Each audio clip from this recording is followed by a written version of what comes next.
Good morning everyone. कैसे हैं आप सब लोग? आई होप अच्छे हैं। आज की क्लास में बच्चे मैं आप लोगों के लिए एक नया चैप्टर लेकर आया हूँ जो कि बहुत ही सिंपल चैप्टर है। थियोरेटिकल चैप्टर है, प्रैक्टिकल चैप्टर नहीं है। पूरा थियोरेटिकल चैप्टर है। इसमें से काफ़ी सारी चीज़ें हैं जो आप 11वीं 12वीं में पढ़ चुके हो, लेकिन मैं फिर भी चाहूँगा कि ये कंसेप्ट एक बार रिवाइज किए जाए। बिकॉज ये जो टॉपिक है, जो इस चैप्टर में टॉपिक कवर हो रहे हैं, वो आपकी प्रैक्टिकल लाइफ से भी जुड़े हुए हैं। मतलब जब आप अकाउंट्स बनाओगे या ऑडिट्स करोगे तो आपको ये चीज़ें चेक करनी होगी। और जब आप इंटर में आओगे तो इन पॉइंट्स पे चैप्टर का नाम देखो बच्चों, चैप्टर का नाम आपकी स्क्रीन पे मैंने लिखा हुआ है। और वो चैप्टर का नाम है कॉन्टिजेंट एसेट्स एंड लाइबिलिटीज। मतलब आपको यहाँ पर डिस्कस करना है किसके बारे में? कॉन्टिजेंट एसेट्स एंड लाइबिलिटीज के बारे में डिस्कस करना है। कि मतलब हम अकाउंट्स में जब मैं अकाउंटिंग बुक्स बनाता हूँ तो कॉन्टिजेंट एसेट्स और लाइबिलिटीज को मैं अपनी बुक्स में किस तरीके से रिकॉग्नाइज करता हूँ, मतलब उनकी रिकॉग्निशन होगी या नहीं होगी, मैं किस तरीके से इनका रिकॉग्निशन करूंगा। बहुत ही मजेदार चैप्टर है। बट एग्जाम के लिए मैं बोलूँ इसकी weightage 4 to 6 marks, minimum 4 maximum 6। But exam में मैं आपको बताऊं इसमें बहुत ज्यादा कवरेज नहीं है। आपका एक एएस आप पढ़ोगे जब आप फ्यूचर में इंटर में आप आओगे और फाइनल्स में आपको एक एएस पढ़ना होगा। ऑडिट के पॉइंट ऑफ व्यू से भी पढ़ना पड़ेगा। एएस 29, अकाउंटिंग स्टैंडर्ड 29, ये भी यही सेम बातें ही करता है। आज जो बातें मैं आपको सिखा रहा हूँ ऑलमोस्ट वही बातें आपको एएस 29 में भी पढ़ाई जाएंगी। लगभग मैं काफी बातें आपके साथ जो कर रहा हूँ वो एएस 29 से ही लेके कर रहा हूँ।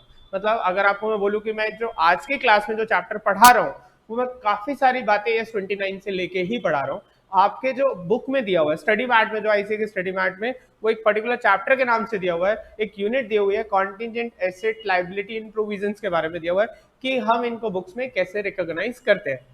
सबसे पहले हम बात करते हैं किसकी बच्चे? कॉन्टिजेंट एसेट्स की। कि कॉन्टिजेंट एसेट होती क्या है, मतलब कॉन्टिजेंट एसेट्स का मतलब क्या है, what is the meaning of contingent asset. आपने अकाउंट्स में कंसेप्ट पढ़ा था बच्चे कि हम अकाउंट्स में कंजर्वेटिज्म अप्रोच लगाते हैं। कंजर्वेटिज्म अप्रोच का मतलब क्या होता है कि हम लोग फ्यूचर जो एक्सपेक्टेड लॉसेज होते हैं उनको तो हम एडवांस में बुक करते हैं, बट फ्यूचर में होने वाले एक्सपेक्टेड गेन्स को हम तब तक बुक नहीं करते जब तक वो रियलाइज ना हो जाए। मतलब हम लोग under statement of assets and income की बात करते हैं, बट हम लोग लॉसेस के बारे में हम लोग क्या करते हैं, हम उनको एक्सपेक्टेड लॉसेस को, जो प्रोबेबल लॉसेस है, उनको हम पहले ही अपनी बुक्स में रिकॉग्नाइज कर लेते हैं। तो उसी कंसेप्ट को उठाते हुए आपके पास एक नया जो कंसेप्ट आ रहा है वो रहा है कॉन्टिजेंट एसेट। कॉन्टिजेंट एसेट का मतलब होता है एक ऐसी एसेट जो प्रोबेबल है, मतलब जिसकी पॉसिबिलिटी है कि जो पैसे आपके हाथ में आने वाले हैं, अभी कंफर्म नहीं हुआ, मे बी फ्यूचर में आ भी सकते हैं और नहीं भी। तो पॉसिबल एसेट देखो, a contingent asset may be define as possible. मतलब आप ऐसे देखो, एक पॉसिबल एसेट वर्ड तभी यूज होता है जब उसके आने के चांसेस ना होने से ज्यादा है। या मैं उल्टा बोल रहा हूं? मतलब मैं ऐसे बोलूं कि मेरी कोई एसेट मुझे लगता है आएगी, बट ना आने के चांसेस ज्यादा है, ना आने के चांसेस ज्यादा है रादर देन आने के चांसेस ज्यादा है। ठीक है, अगर आपकी कोई एसेट आने के चांसेस है तो फिर उसे पॉसिबल नहीं बोलते। पॉसिबल मतलब फ्यूचर में हो सकती है, अभी कोई कंफर्म नहीं है। होने के मतलब मेरी एसेट आने के चांसेस कम है, ना आने के चांसेस ज्यादा है। जैसे सपोज करो हमने किसी के ऊपर केस किया है और हमें लगता है हम केस जीत जाएंगे, बट अभी जीतने की प्रोबेबिलिटी इतनी नहीं बनती। और हम इसीलिए बोलते हैं कि जब बनती नहीं, मतलब हारने के चांसेस ज्यादा है, तो फिर हम क्या बोलते हैं, ऐसी एसेट को बोलते हैं पॉसिबल एसेट। मतलब जिसमें मुझे फ्यूचर में मुझे पैसा आने की उम्मीद है, अभी कोई कंफर्म नहीं हुआ मेरा एसेट पे, मतलब आप ऐसे कह सकते हो मेरा कोई राइट अभी एग्जिस्ट ही नहीं करता पैसे लेने का, तो ऐसी एसेट को मैं क्या बोलता हूँ, मैं पॉसिबल एसेट बोलता हूँ, जिसको मैं कॉन्टिजेंट एसेट बोलता हूँ। क्या लिखा है बच्चे देखो, a contingent asset may be defined as a possible asset that arises from past events। Most important चीज है, ये आपके पास्ट इवेंट से अराइज, मतलब इवेंट भी फ्यूचर की नहीं है, एक पास्ट इवेंट पीछे में हो चुकी है। मतलब पीछे कैसी इवेंट हो चुकी है जिससे आपका राइट बन रहा है, मतलब इवेंट पहले हो चुकी है। मतलब मेरे पास सपोज करो मैंने आपसे कोई कोई प्रोडक्ट लिया और उसमें कोई डेफिशिएंसी आती है और मैं ऑलरेडी इवेंट हो चुकी है, मैं तो इस इवेंट के बेस पे क्या कर रहा हूँ, मतलब उस प्रोडक्ट में कोई कमी आई, मैंने आप पे केस कर दिया कि नहीं ये प्रोडक्ट अच्छा नहीं है, इससे मुझे कुछ नुकसान हुआ, आप मुझे डैमेज कंपेंसेशन दे। तो यहाँ पर एक पास्ट इवेंट हो चुकी है और उस इवेंट के बेस में मेरा फ्यूचर पे क्या बन रहा है, एक राइट बन रहा है, जो फ्यूचर का राइट है, मुझे फ्यूचर में पैसे मिल सकते हैं। तो देखो क्या लिखा है, क्या लिखा है बता, asset that arises from past event whose existence will be confirmed only after occurrence or non-occurrence of one or more uncertain future events। मतलब एक तो future events uncertain है, not Holi with in the control of the enterprise, मतलब और enterprise के control में भी नहीं है। मतलब एंटरप्राइज मतलब जिस बिजनेस के लिए एसेट आना है, वो इवेंट जो फ्यूचर में होने वाली है वो हमारे कंट्रोल में नहीं है, मतलब हम कुछ नहीं कर सकते, सब आगे वाले पे डिपेंड है। आपने एक वर्ड सुनते हो ख्याली पुलाव, मतलब ख्याली पुलाव पकाने में क्या जाता है, उसके पैसे तो नहीं लगते, लेकिन ख्याली पुलाव को क्या मैं बैलेंस शीट में लिख लूं? Answer is no. तो कॉन्टिजेंट एसेट के लिए मैं एक वर्ड यूज करूंगा ख्याली पुलाव, कि मैं ख्याली पुलाव बना रहा हूं कि मुझे ऐसा कुछ मिलेगा। तो क्या मैं ऐसा बुक्स में दिखाऊं, क्या मैं अपनी बैलेंस शीट में ऐसी एसेट जो मुझे फ्यूचर में मिलने की उम्मीद है बट ना मिलने की उम्मीद ज्यादा है, ठीक है, तभी तो उसे पॉसिबल एसेट कहते हैं, कि ना मिलने की उम्मीद ज्यादा है, तो इस केस में हम कहते हैं जब एसेट, जब तक सर्टेनिटी नहीं आती तब तक हम उसको एसेट मानते नहीं। अगर ऐसी बात है तो हम इसे बुक्स में रिकॉग्नाइज नहीं करते। तो एक बेसिक चीज ध्यान रखना कि मैं कॉन्टिजेंट एसेट को कभी भी बुक्स में रिकॉग्नाइज नहीं करता। यस, ध्यान रखना लिखा क्या है, it usually arises from unplanned or unexpected event that gives rise to the possibility of an inflow of economic benefit to the business entity। मतलब ये क्या है, अनप्लैंड है, अनएक्सपेक्टेड इवेंट है जिनका कुछ पता ही नहीं, होंगी नहीं होंगी कुछ नहीं पता, ठीक है।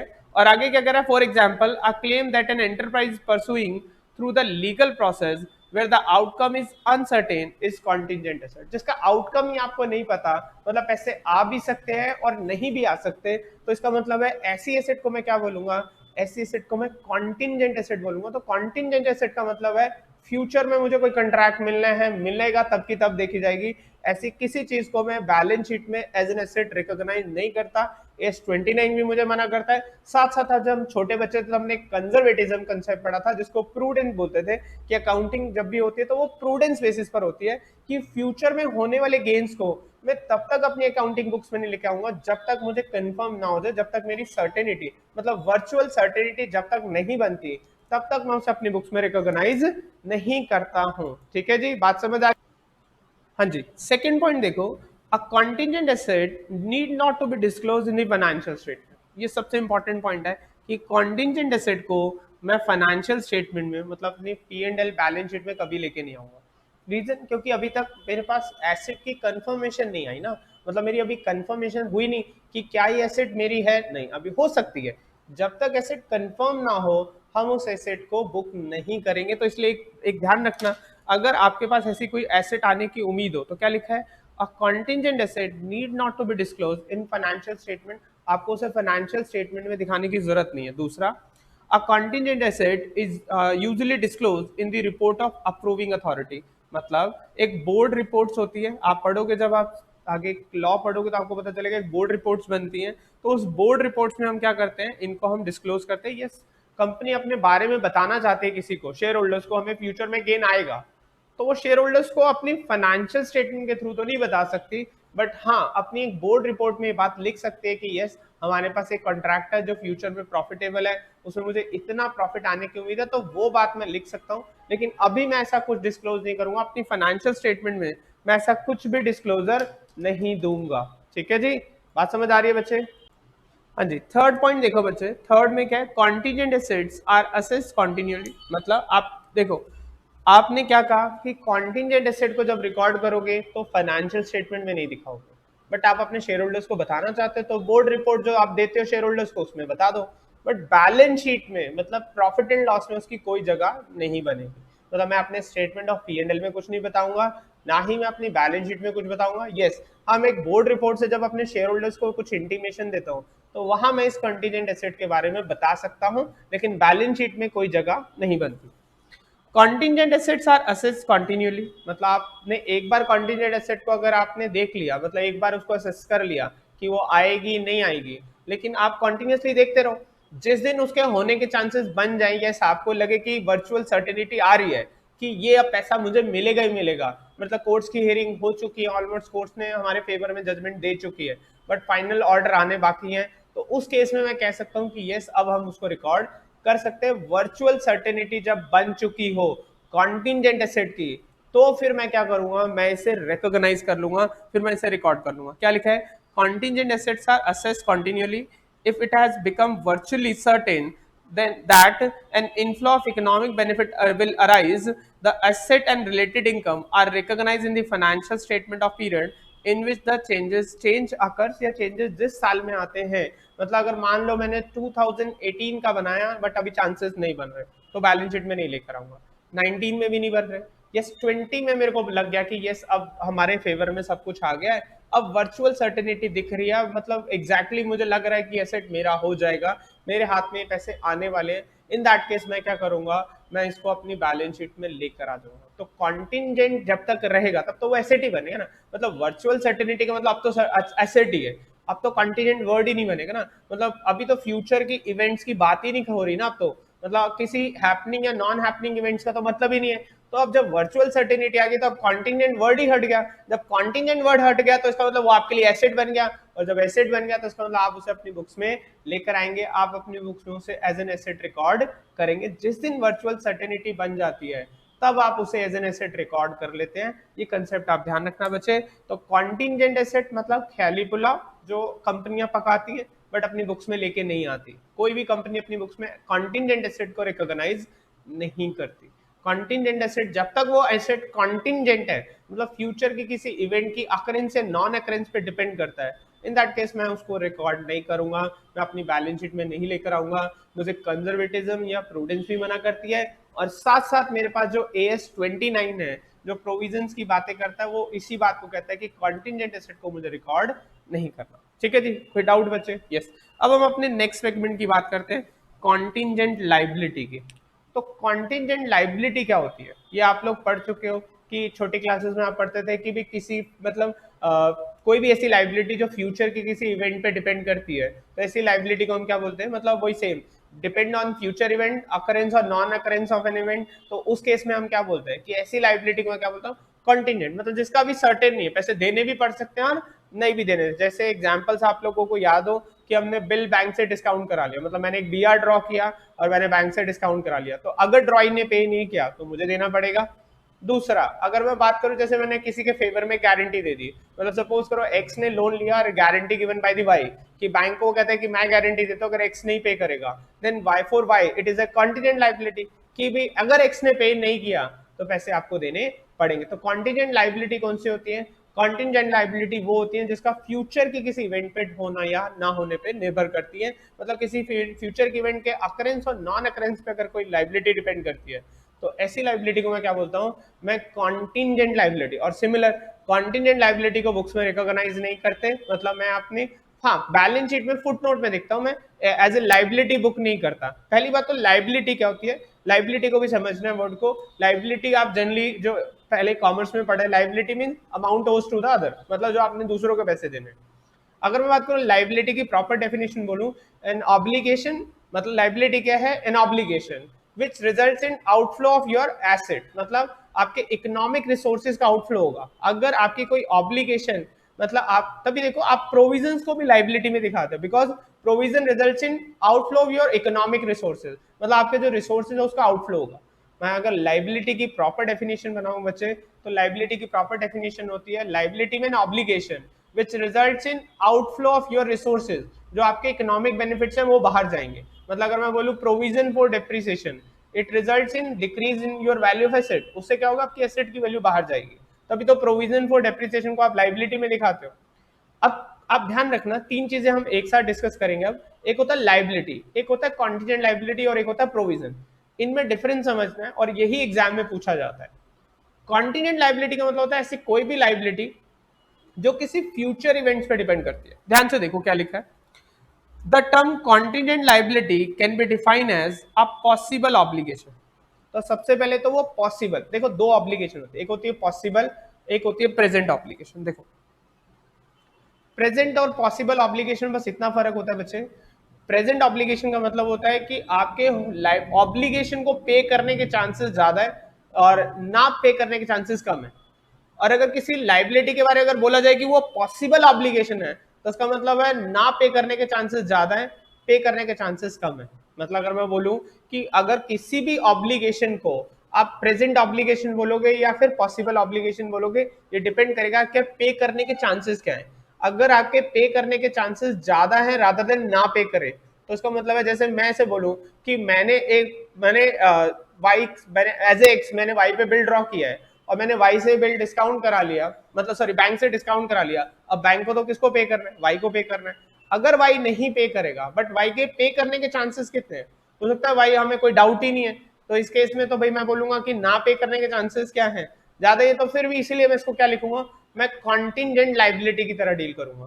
तो आप पहली बात तो ध्यान रखना, कॉन्टिजेंट लाइबिलिटी में दोनों ऑब्लिगेशन आते हैं, प्रेजेंट ऑब्लिगेशन भी आता है और साथ साथ पॉसिबल भी आता है। आप लोगों ने ना, मैं आपको बताऊं, अभी तक सिर्फ आपने यही पढ़ा है, आपको अब ये दूसरा पार्ट आपको नया पढ़ने को मिलेगा, ये आपने कभी नहीं पढ़ा कि इन लाइबिलिटी को, प्रेजेंट ऑब्लिगेशन को भी मैं समटाइम क्या करता हूं, मतलब मैं ऐसे बोलूं, मैं कॉन्टिजेंट लाइबिलिटी की डेफिनेशन को दो पार्ट्स में कवर करता हूं। पहला पॉसिबल ऑब्लिगेशन, और आपने यही पढ़ी, ये वाला पार्ट मैं मान के चल रहा हूं, और मैं उम्मीद करता हूं 11th-12th में ये सब चीजें नहीं पढ़ाई जाती, अब आपको इन डेप्थ ये सारी चीजें पढ़नी है। तो इसमें क्या लिखा है देखो, the term contingent liability can be define as a possible obligation, ठीक है, that arises from past event, जैसे एसेट्स में पढ़ रहे थे हम लोग, and existence of which will be confirm only by occurrence or non-occurrence of one or more uncertain future events not wholly within the control of the enterprise। मतलब ऐसी कोई भी ऑब्लिगेशन, मतलब जो पास्ट इवेंट से, मतलब पिछली किसी इवेंट से राइज हुई है, मतलब मैं फ्यूचर में कोई काम कर चुका हूं, फिर पास्ट इवेंट से है, ठीक है, existence of which will be confirmed only by the occurrence or non-occurrence of one or more uncertain future events not wholly within the control of the, मतलब हमारे कंट्रोल में नहीं है। अगर हमारे कंट्रोल में, फिर तो हम अपने हिसाब से कुछ भी कर लेंगे, तो आप समझ रहे हो, हमारे कंट्रोल में नहीं है, मतलब हमारे कंट्रोल में, मतलब ऑर्गेनाइजेशन या एंटरप्राइज के कंट्रोल में बिल्कुल नहीं है। दूसरा प्रेजेंट ऑब्लिगेशन, मतलब पॉसिबल तो होती है और प्रेजेंट भी होती है। प्रेजेंट का मतलब होता है कि ऐसी ऑब्लिगेशन जिसका होने के चांसेस ज्यादा है। अब होने के चांसेस ज्यादा है तो इसका मतलब क्या है, मतलब देने के चांसेस ज्यादा हैं रादर देन कि नहीं पेमेंट करे इसके चांसेस कम है।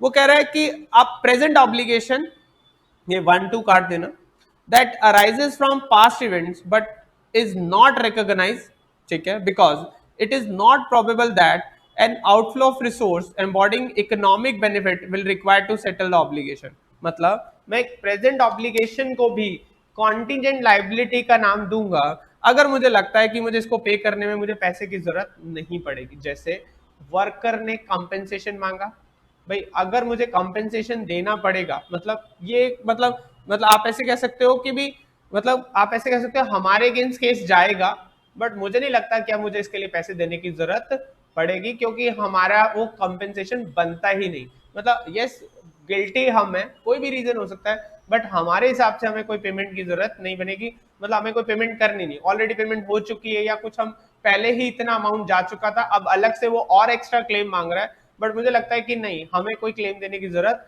नहीं पड़ेगी, तो मैं उसको बोल सकता हूँ प्रेजेंट ऑब्लिगेशन को भी कॉन्टिजेंट लाइबिलिटी बोलते हैं।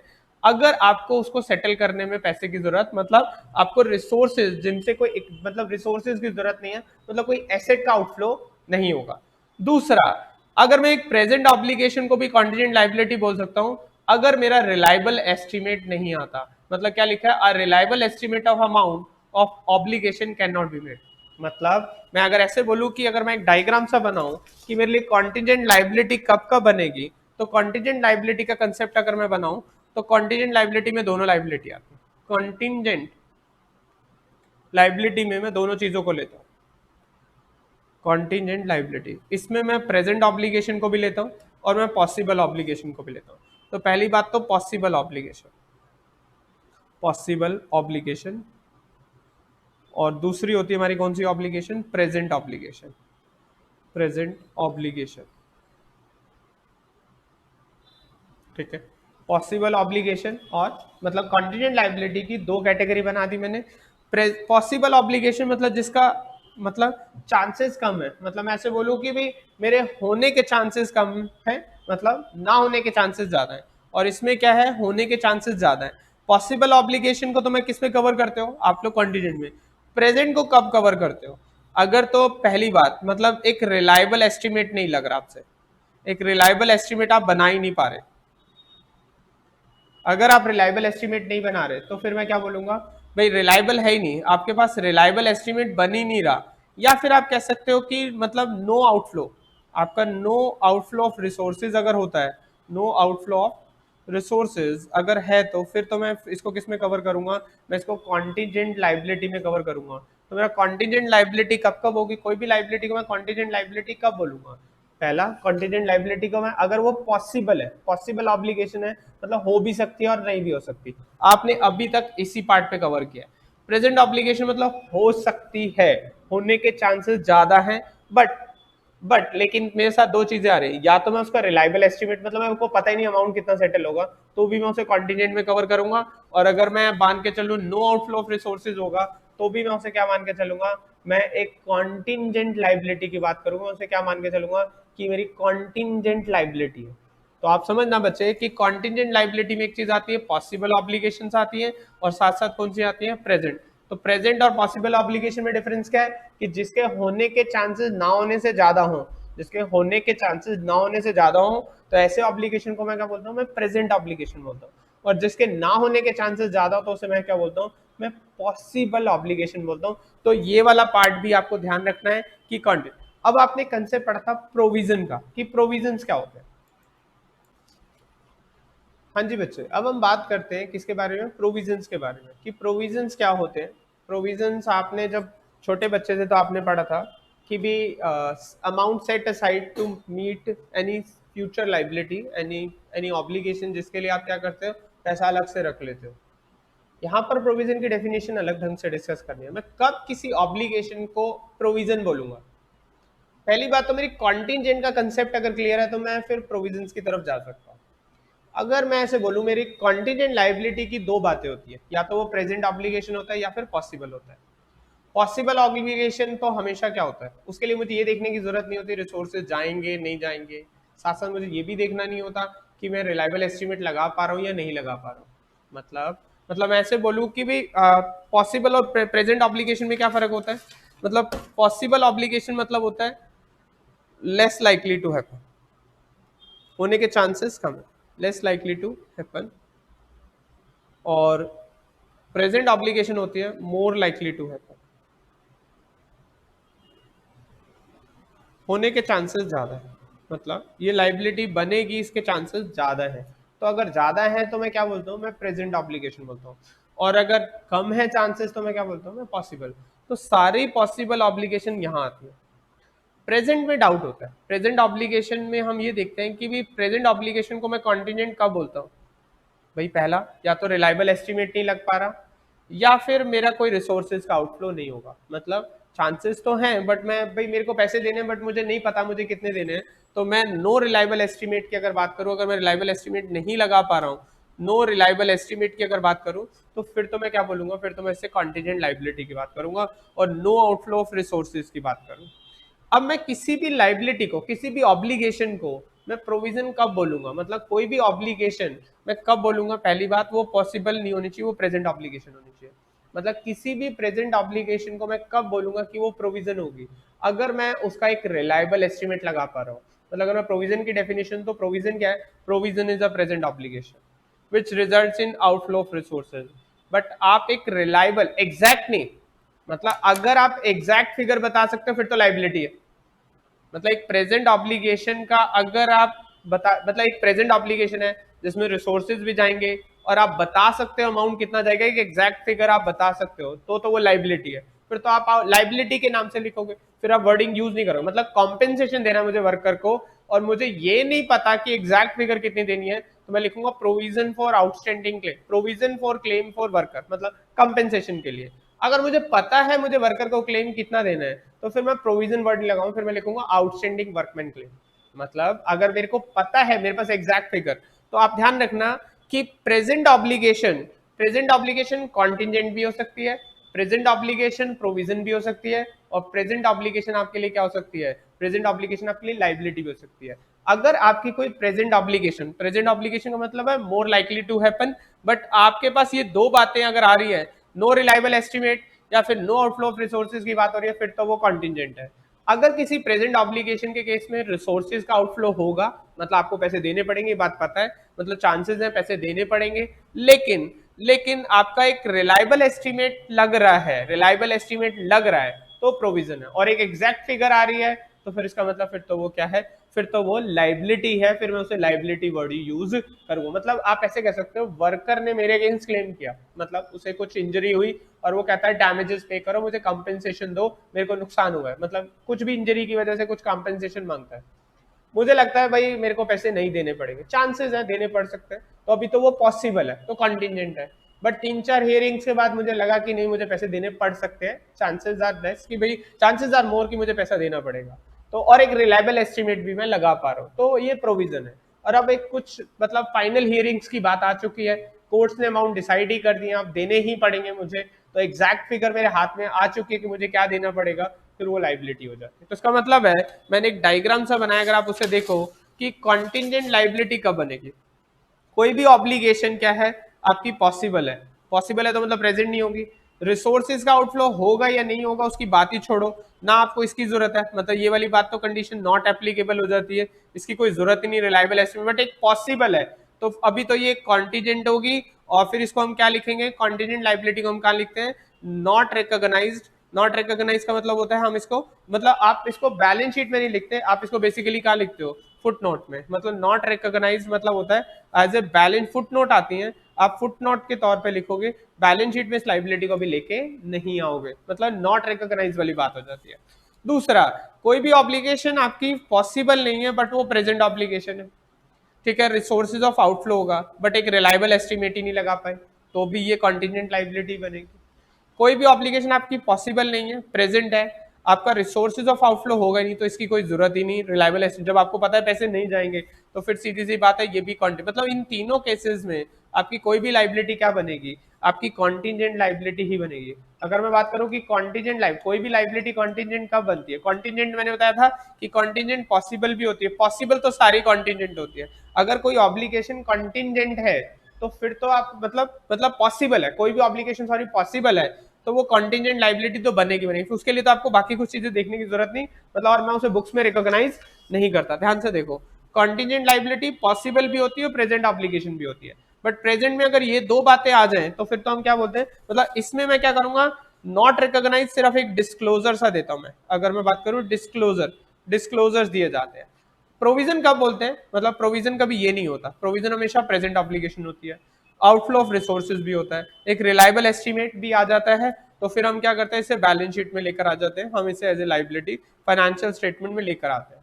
लाइबिलिटी कब बोलते हैं, लाइबिलिटी कभी भी पॉसिबल ऑब्लिगेशन नहीं होता, ये हमेशा क्या होता है, ये प्रेजेंट ऑब्लिगेशन होता है, आउटफ्लो ऑफ रिसोर्सेज होता है, और ये एग्जैक्ट फिगर होती है। मैं अगर ऐसे बोलूं, एग्जैक्ट फिगर आप बता पा रहे हो और ये बैलेंस शीट में रिकॉग्नाइज आ जाती है, ठीक है। तो इसका मतलब है अगर कोई ऑब्लिगेशन क्या है, पॉसिबल है, वो तो कॉन्टिजेंट है। प्रेजेंट है, तो अगर प्रेजेंट में अगर ये दो बातें मतलब आज हो जाती है, मतलब ये लैक कर जाए, इन दोनों में से कोई एक चीज, मतलब रिलायबल एस्टिमेट ना लगा पाओ या फिर आप आउटफ्लो ऑफ रिसोर्सेज ना हो, तो फिर तो बात ही खत्म होगी, फिर तो कॉन्टिजेंट है। लेकिन अगर आप रिलायबल एस्टिमेट लगा पा रहे हैं, तो फिर तो रिलायबल एस्टिमेट लगा पा रहे तो प्रोविजन है, और एक एग्जैक्ट फिगर दे पाएंगे तो फिर तो आपके लिए वो क्या बन जाएगी, फिर वो आपके लिए लाइबिलिटी ही बन जाएगी। देखो ये मैंने आपको डिफरेंसेस दिए हुए हैं, बुक्स में भी दिए हुए हैं, लाइबिलिटी और कॉन्टिजेंट लाइबिलिटी में क्या फर्क होता है। A liability is defined as present financial obligation, ध्यान रखना ये प्रेजेंट होती है, ठीक है, of an enterprise which arises from past events. The settlement of a liability results in an outflow from the enterprise of resources embodying economic benefit, जिसमें कुछ economic benefit बाहर जाएगा। ये लाइबिलिटी की डेफिनेशन है। आपने बचपन में तो बहुत छोटी सी लाइबिलिटी की डेफिनेशन पढ़ी थी कि अमाउंट सेटल करना, मतलब किसी के पैसे देने तो वो लाइबिलिटी है। इतनी बड़ी डेफिनेशन आपने कभी नहीं पढ़ी थी, ठीक है, तो ये डेफिनेशन बहुत इंपॉर्टेंट है। कह रहा है in case of contingent liability either outflow of resources to settle the obligation is not probable, और the amount expected to be paid to settle the liability can not be measured, आप बता ही नहीं सकते with sufficient reliability. Examples of contingent liability that are claim against the enterprise not acknowledged as debt, guarantees given in respect of third parties, liability in respect of bill discounted, statutory liability under dispute, मतलब government हमसे tax मांग रही है but हमें लगता है हमें tax नहीं देना। कभी कभी टैक्स को लेके आप देखना, कभी कभी क्या मोस्टली केसेस में क्या होता है, टैक्स को लेके गवर्नमेंट कहती है हमें जीएसटी देना बट हमें लगता है हमें जीएसटी नहीं देना, या गवर्नमेंट हमसे इनकम टैक्स डिमांड करते हैं बट मुझे लगता है वो डिस्प्यूट में चला जाता है, तो फिर वो क्या बन जाता है, वो हमारे लिए कॉन्टिजेंट लाइबिलिटी, क्योंकि हमने केस फाइल किया, पिटीशन फाइल की कि गवर्नमेंट हमसे ज्यादा टैक्स ले रही है जबकि इतना टैक्स हमारा बनता नहीं है। नेक्स्ट है कि आपकी हम बात करें तो लाइबिलिटी क्या होती है, अब present obligation that recognize as liability in the balance sheet, contingent liability is required to disclose in their balance sheet as by footnotes, मतलब बैलेंस शीट में ये फुटनोट से आते हैं और ये बैलेंस शीट में ही आती है। नेक्स्ट है प्रोविजन और कॉन्टीजेंट लाइबिलिटी में देखो, अब provision is a present liability, तो उसका मतलब होता है कि प्रोविजन भी प्रेजेंट लाइबिलिटी होती है, लाइबिलिटी भी प्रेजेंट ऑब्लिगेशन होती है। देखो प्रेजेंट लाइबिलिटी या present obligation of uncertain amount, मतलब अमाउंट नहीं बता पा रहे which can be measured reliably using a substantial degree of estimation, मतलब आप एक अमाउंट बता पा रहे हो कि कितना अमाउंट देना पड़ सकता है, एग्जैक्ट फिगर आपको भी नहीं पता, तो जब आपको एग्जैक्ट फिगर नहीं पता तो फिर ऐसी लाइबिलिटी को हम क्या बोलते हैं, ऐसी लाइबिलिटी को मैं नाम देता हूं मैं कौन सा, कॉन्टिजेंट लाइबिलिटी का। अब provision meets the recognition criteria, yes books में रिकॉग्नाइज होता है, बट कॉन्टिजेंट लाइबिलिटी बुक्स में रिकॉग्नाइज नहीं होती। ठीक है जी, ये सारी बातें मैंने आपको इस चार्ट के थ्रू, डायग्राम के थ्रू बता दी है। अब भी कोई कंफ्यूजन है तो आप पूछ सकते हैं, बहुत छोटा सा चैप्टर है बच्चे। कॉन्टिजेंट लाइबिलिटी की बात करूं तो कॉन्टिजेंट लाइबिलिटी आपकी प्रेजेंट ऑब्लिगेशन भी हो सकती है, आपकी पॉसिबल ऑब्लिगेशन भी हो सकती है, but provision is always present obligation. मतलब अगर मैं बोलूं कि अगर कोई प्रेजेंट ऑब्लिगेशन है जिसका मैं रिलायबल एस्टिमेट लगा पा रहा हूं, तो फिर तो ठीक है, फिर तो वो प्रोविजन बनेगा, और एग्जैक्ट फिगर बता पा रहा हूं तो फिर तो क्या बन गया, फिर तो वो लाइबिलिटी ही बन गई। ठीक है जी, तो चार बातें हमने इसमें सीखी। पहला मैंने कॉन्टिजेंट किसको सीखा, कॉन्टिजेंट एसेट को सीखा, फिर मैंने कॉन्टिजेंट लाइबिलिटी की बात करी, फिर मैंने प्रोविजन की बात करी, फिर मैंने लाइबिलिटीज की बात करी। बहुत सिंपल सा चैप्टर है, इसमें कोई डाउट हो तो आप मुझसे पूछ सकते हैं। ठीक है जी, ठीक है, बहुत सिंपल चैप्टर है, कोई डाउट है तो मैंने जैसे बता दिया आपको, इसमें सारी चीजें आपको, इस डायग्राम को नोट कर रहे हैं आप लोग, डायग्राम को देख लें, डायग्राम के अकॉर्डिंग आपको ये बहुत इजी सा चैप्टर लगेगा। कॉन्टिजेंट लाइबिलिटी का डिस्क्लोजर दिया जाता है फुट नोट में, नॉट रिकॉग्नाइज, क्योंकि रिकॉग्निशन क्राइटेरिया को मैच नहीं करती, और ये कहाँ आती है, ये बैलेंस शीट में आते हैं, और ये भी बैलेंस शीट में आएंगी। ठीक है, ओके बच्चे, फिर नया टॉपिक मैं नेक्स्ट सेशन में स्टार्ट करता हूँ।